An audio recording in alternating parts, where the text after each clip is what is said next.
2.100 brut, 2.100 euro brut.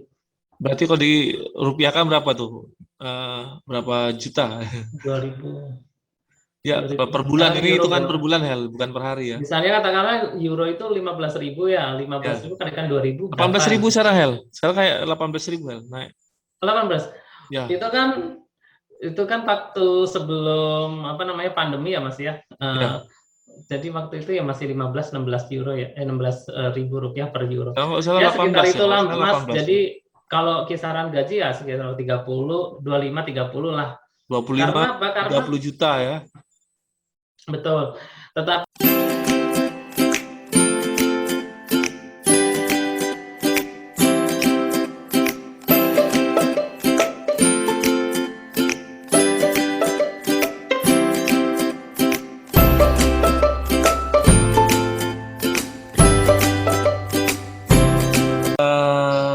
Ini sedikit saya hari ini, karena ini mampir juga nanti di channel YouTube saya nih, Hel ya. Ini saya ingin tanya-tanya dikit. Ini mungkin saya sebelumnya perkenalkan dulu ya, ini kepada pemirsa ya, ini bahwa ini saya kedatangan seorang tamu yaitu Mas Helmi ya, yang kebetulan juga dulu adalah teman saya juga ya waktu di kuliah ya. Lu angkatan berapa, Hel? ya halo, Ini selamat pagi dari Paris. iya, dari Sekarang Paris ya. ini perkenalkan, nama saya Helmi Laksono. Saya dulu itu angkatan berapa ya? Tahun 2002, Mas Surya angkatan 2001. Jadi Mas Surya itu adalah kakak kelas saya. Oke. Nah, kita dulu kan sempat kuliah di yang traduction, ya kan? Ya, traduction Traduction. ya. Ya, kita sempat bikin kayak project traduksi untuk mata kuliah traduction dan version. Itu semacam penerjemahan sebuah buku ya. Ya, Dan kita dulu dulu itu terus habis itu Mas Suryo lulus duluan ya 2000. 2008 kalau nggak salah ya. Lulusnya Heeh, 2008 ya. 2008. Nah, setahun kemudian saya lulus. Iya. Dan setelah saya lulus, saya bekerja sebagai pemandu wisata. Saya tidak mengikuti mengikuti yang seharusnya sesuai dengan visi dan misi Oke. pendidikan bahasa Prancis, yaitu jadi guru. Nah, saya malah justru jadi pemandu wisata di Jogja dan di Jawa Tengah. Lalu karena di Jogja dan di Jawa Tengah itu sangat bergantung pada season, saya memutuskan untuk ke Bali. Cuman rezeki saya ternyata bukan di pemandu wisata. Akhirnya saya pun memulai karir di perhotelan. Saya termasuk beruntung karena waktu itu bahasa Prancis adalah salah satu kemampuan yang tidak semua orang bisa punyai, sehingga walaupun kemampuan bahasa Prancis saya pas-pasan, saya malah ditawarin untuk jadi guest relation French speaker guest relation di sebuah hotel bintang 4 di Bali. Saya bilang sama orang yang menawarkan pekerjaan tersebut, saya tidak ada pengalaman di perhotelan, tapi saya di guiding. Oh, masalah itu tidak mengapa, tidak perlu dikhawatirkan karena saya bisa di training dan sebagainya. Lalu setelah dari hotel tersebut, saya pindah ke international chain hotel namanya Accor, yaitu Mercury Resort Sanur. Dari Mercury Resort Sanur saya masih di Accor lagi, The Royal Beach Seminyak Bali, itu tahun 2013. Setelah itu saya kembali ke Mercure, masih di Accor, baru setelah itu saya ke Marriott International Corporation, yaitu di Courtyard by Marriott Seminyak Bali. Di sanalah saya bekerja paling lama. Setelah itu saya memutuskan untuk ke Paris, yaitu saya bekerja di W Paris Opera. masih di chain yang sama, yaitu Marriott International. Sekarang setelah pandemi ini banyak hotel yang masih Mati. Ya, membutuhkan resepsionis de nuit. Saya bekerja di hotel lokal di Paris, ya. itu namanya Compagnie Bagatelle. Dia membawai beberapa hotel. Jadi saya kadang bekerja di sini, kadang saya bekerja di sini tuh. Saya sekarang bekerja di arrondissement 15, dan kadang saya juga bekerja di arrondissement 2, begitu. Jadi selama di Paris ini saya pindah-pindah bekerjanya, begitu Pindah-pindah ya. kira-kira yang bisa saya sampaikan. Oke. Jadi gini, Hel, ini kan pemirsa di YouTube ini sebenarnya kan banyak orang-orang yang sebenarnya pengen kerja ya di luar negeri ya. Cuma mereka nggak Ya, tahu tips-tipsnya bagaimana triknya, karena kadang terutama kayak di Eropa ini kan kebanyakan kayak TKI itu rata-rata perginya ke Malaysia ya, karena atau Taiwan, Hong Kong atau Arab gitu. Nah itu jarang sekali yang bisa bekerja ke Eropa gitu.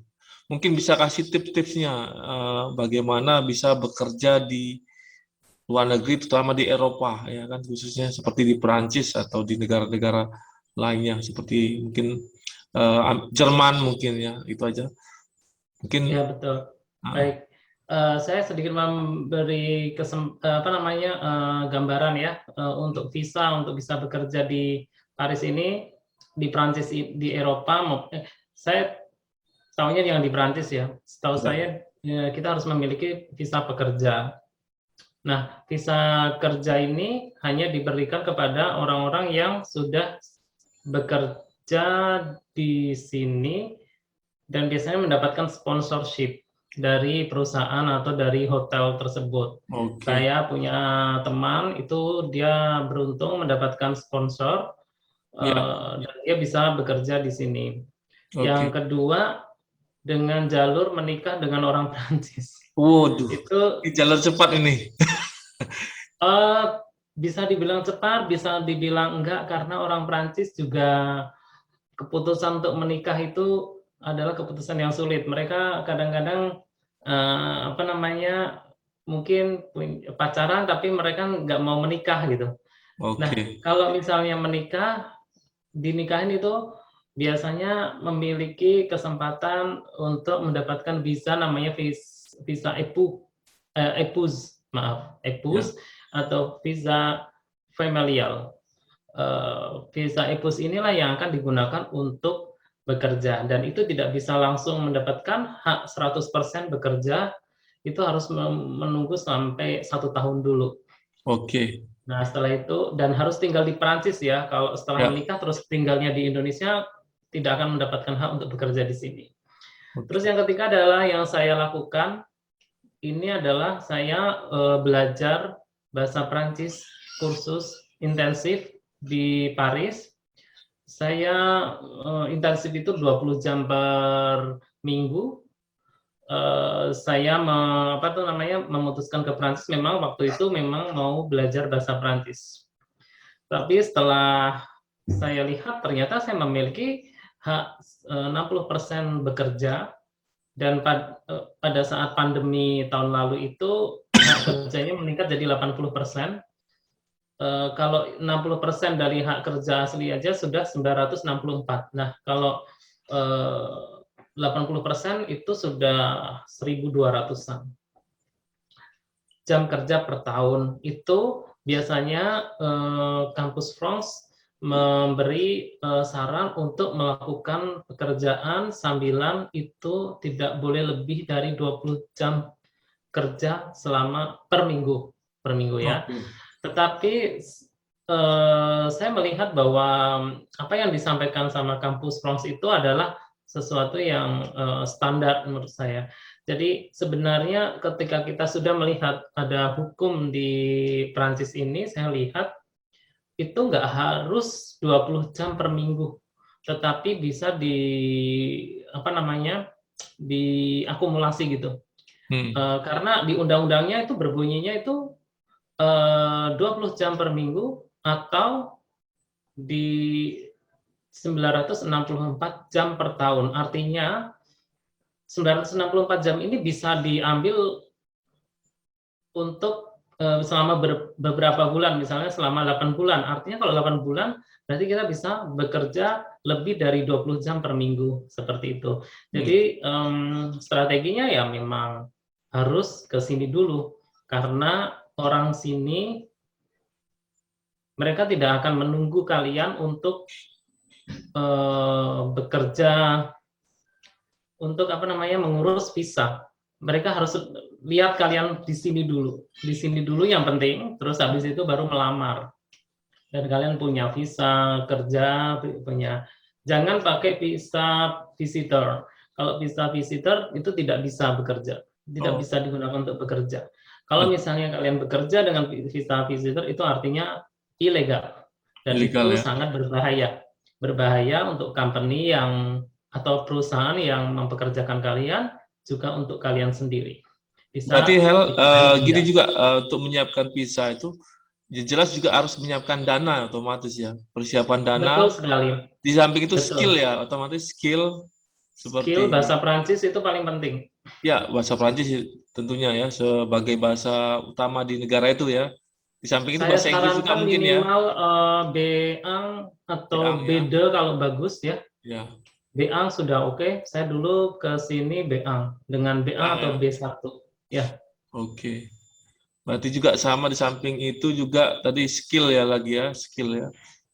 Itu Pengalaman bekerja. Ya, mungkin mau jadi apa? Mungkin yang sekarang lagi ngetren tuh barista mungkin ya. Kalau di barista bisa. Ya, profesi-profesi yang untuk bisa keluar negeri. Termasuk yang di hotel ini ya, termasuk ya. Iya, di hotel. Di hotel juga karena banyak ya peluangnya di negara-negara luar ya. Betul. Mungkin karena dulu saya itu kan bekerja di hotel, maksudnya international chain-nya itu kayak Accor, itu kan perusahaan Prancis. Oke. Mereka udah tahu. Marriott Internasional juga internasional. Maksudnya itu perusahaan internasional kan? Iya, betul sekali. Udah punya pengalaman seperti itu, biasanya mereka dan kita dilihat juga diplomnya. Kita lulusan S1 gitu, itu juga mempengaruhi gaji. Dulu teman saya sampai protes, orang Bangladesh, dia protes, waktu saya kerja di sini awal-awal saya hanya digaji sekian, sementara Helmi digaji sekian. Itu selisihnya lumayan, bisa sampai 200 sampai 300 euro. Makanya teman saya protes, kenapa saya digaji lebih tinggi daripada kenapa saya digaji lebih tinggi daripada teman saya. Alasan dari HRD adalah saya memiliki diplom yang setara dengan Bac plus 3 atau yang disebut licence. Ya itu. Berarti dan saya memiliki kemampuan bahasa Prancis, teman saya tidak, dia hanya berbahasa Inggris. Itu juga mempengaruhi. Jadi itu kelebihannya. Jadi makanya bahasa Prancis juga penting sekali untuk dalam bekerja juga, terutama di Prancis ya, memang karena bahasa utama ya. Dan pengalaman kerja, teman saya itu punya pengalaman kerja lebih banyak daripada saya, karena dia pernah bekerja di England atau di London ya, di London. Dan dia udah keliling berbagai negara. Tapi ya itu, karena dia kemampuan bahasa Prancis sama dia nggak ada lulusan licence atau Bac plus 3, itu mendapatkan gaji yang di bawah saya. Walaupun saya pengalaman bekerja di luar negeri adalah pertama kali itu, mengawali itu. Karena sebelumnya bekerja ya hanya di Indonesia. Jadi untuk yang bekerja memang harus mempersiapkan hal ya, untuk kemampuan bahasa asing, terus Prancis, bisa itu skill. Nah itu.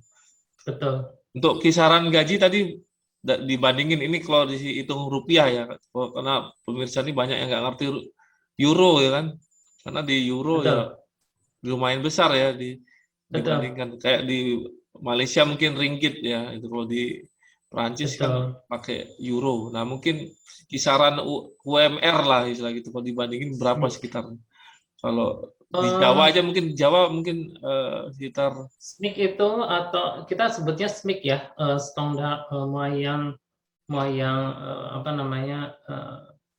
Indonesia apa gitu.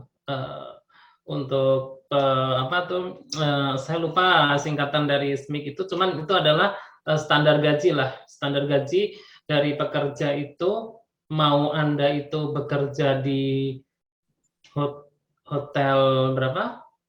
Hotel bintang 5, bintang 4, bintang 3 itu memiliki standar yang sama. Tidak boleh kurang dari 1.100 euro per bulan. Oke. Tetapi karena saya bekerja di hotel bintang, ya maksudnya di bintang 5 waktu itu, dan saya juga maksudnya ke sini juga nggak cuma bawa badan saja, istilahnya saya juga sudah punya pengalaman di Bali, saya punya lulusan S1 dari Universitas Negeri Yogyakarta, ya kan, pendidikan bahasa Prancis. Semua itu kan maksudnya tidak didapatkan dengan cuma-cuma. Mas Surya kan tahu sendiri, mau lulus Ya, itu kan betul. nggak gampang kan, Ya, mau betul. lulus S1 aja nggak gampang kan, istilahnya mencari dosen, gimana cara kita Ya, betul. bikin skripsi dan sebagainya. Nah, itu semua terbayarkan dengan harga yang di atas upah rata-rata, Ya. Mas. Dan kisaran gaji saya waktu itu sudah menyentuh 2.100 brut, 2.100 euro brut. Berarti kalau dirupiahkan berapa tuh? Berapa juta? 2.000 Ya, 2.000 per bulan. Ini euro, hitungan per bulan, Hel, bukan per hari ya. misalnya katakanlah euro itu 15.000 ya, 15.000 Ya. kalikan 2.000 berapa 18.000 gitu. sekarang, Hel. Sekarang kayak 18.000, Hel. Naik. 18. Ya. Itu kan waktu sebelum apa namanya pandemi ya, Mas ya. Ya. Jadi waktu itu ya masih 15-16 euro ya, 16.000 rupiah per euro. Kalau nggak salah Ya 18 sekitar ya. Kalau itulah, salah Mas. 18 ya. Jadi kalau kisaran gaji ya sekitar 30, 25, 30 lah.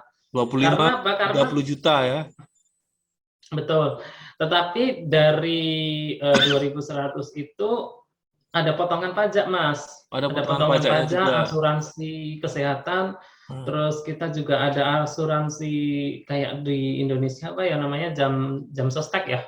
Oh, jam sosteknya ada potongan juga ya. Iya, kita Untuk dapat kesehatan dapat ya. jam Untuk sostek. asuransi?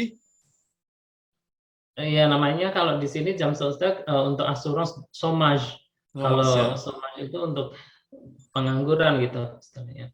Kalau nganggur nanti bisa dapat apa namanya uang bulanan, sama kita mendapatkan training untuk formasi ya namanya, training untuk keterampilan-keterampilan tertentu. Ya, jadi ya kalau untuk masalah gaji sebenarnya tidak perlu dikhawatirkan di sini, di Prancis ini. Yang perlu dikhawatirkan adalah pengalaman kerja sama kemampuan kita itu harus dikhawatirkan. Oleh sebab itu harus dipersiapkan dengan baik sebelum akhirnya ke sini. Oke.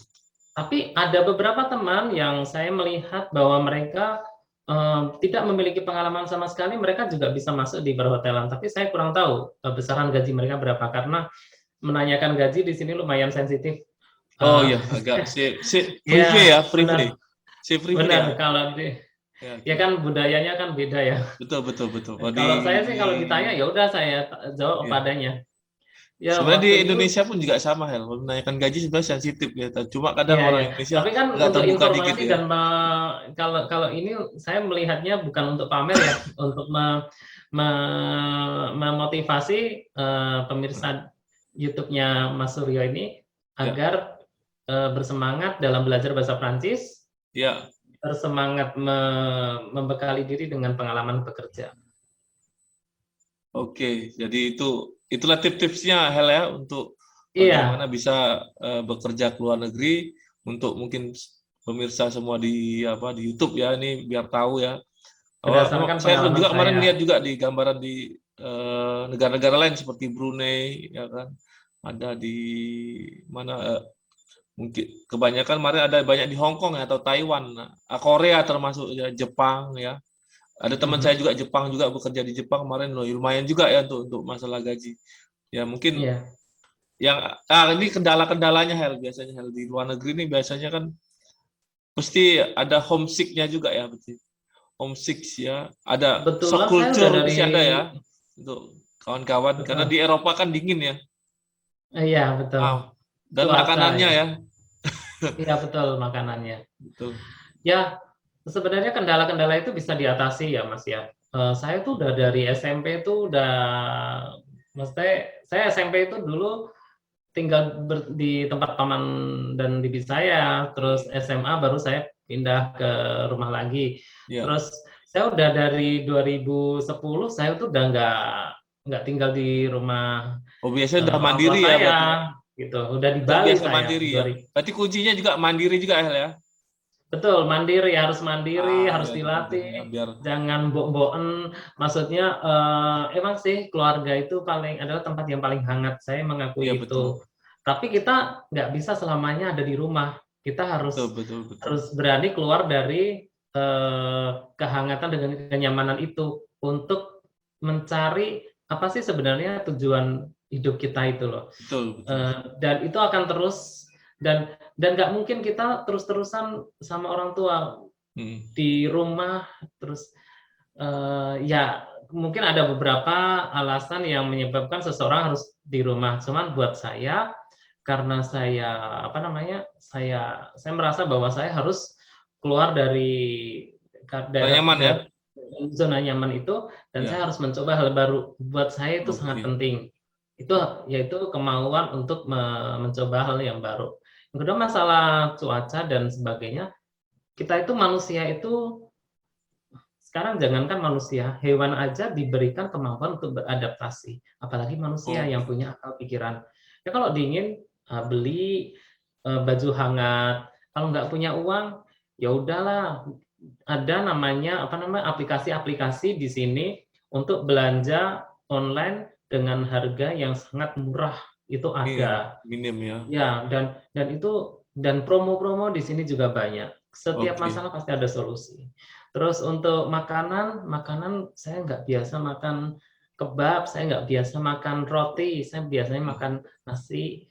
Di sini Ya. juga ada beras, di sini ada juga yang jual apa namanya Indomie, di sini ada Oke. juga yang Jadi, jual cabai dan sebagainya. jadi nggak khawatir Semuanya juga untuk makan di sana Hel ya. tidak perlu khawatir Nah, sebenarnya.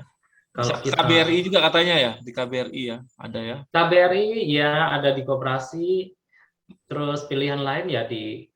toko-toko Asiatik biasanya ada. Oke. Jadi Dan itu itu aja Hel ya nggak untuk apa tips-tipsnya ya. Eh, ya ke pemirsa, semoga ini bermanfaat dan mereka bisa mencoba ya kan ke negara ya lain. Pengen coba karena kalau di contoh kayak Perancis ini kita itu kota wisata dunia ya, jadi sembari kerja bisa juga melihat-lihat tempat wisata dunia seperti ada Menara Eiffel ya.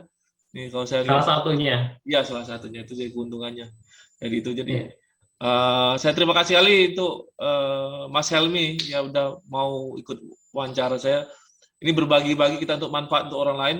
Jadi membagi pengalaman itu penting sekali. Bagaimana Iya, bisa bekerja di luar karena terus terang kita masih banyak peluang ya untuk bekerja di luar di samping betul, Indonesia ya kan itu. betul. Oke.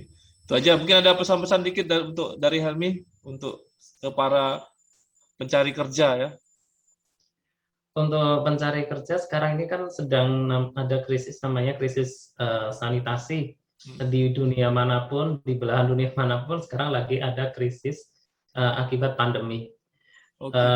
Kuncinya jangan menyerah, Ya. terus selalu bersemangat Oke. untuk melihat peluang di biasanya peluang sekecil apapun peluang itu raihlah supaya apa namanya kita bisa bisa bertahan hidup gitu ya kan. Oke. Jadi kalau misalnya kadang-kadang yang menjadi halangan itu kadang diri sendiri karena lingkungan yang wah kamu nggak bisa. Sementara kalau misalnya diri sendiri itu mengikuti kata orang dan kata orang, kita nggak akan maju. ya ikutinlah Kata hati sendiri ya. kata hati sendiri, betul. Ya, betul sekali. Dan selalu berdoa karena saya yakin dengan namanya spiritual Ya, itu betul. sangat erat kaitannya dengan kesuksesan kita. Oke, Begitu. Mas. Mantap sekali. Terima kasih Helmi untuk Ya, wawancara hari ini untuk di YouTube ini nanti ya. Insya Allah kita tampilkan langsung di YouTube. Terima kasih banyak. Ya, sampai jumpa. Selamat bekerja ya, lagi ini kerja ya. Sampai iya betul. jumpa. Ya, see you later. Au Ya, revoir. terima kasih Merci. Mas. Ya.